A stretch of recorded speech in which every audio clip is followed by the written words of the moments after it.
Aujourd'hui, on va voir l'œuvre d'une vie, celle d'un homme qui a marqué son siècle. Et c'est un Clermontois. Il est né et a grandi dans la maison juste derrière moi et son influence a largement dépassé les frontières françaises. Cet homme, c'est Georges-Henri Pinguusson, l'un des plus grands architectes du XXe siècle. Et en ce moment, une exposition lui est dédiée à la salle Gaillard.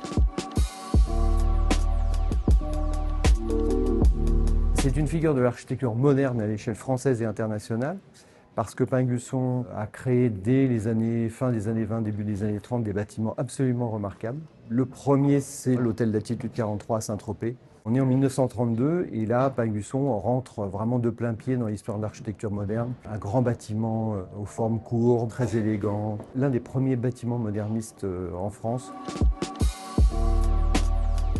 En plus de l'exposition, comme toujours, la culture se vit sur place. Conférences, ateliers dessin, parcours culturel, autant de moments pour découvrir, échanger et prolonger l'expérience autrement.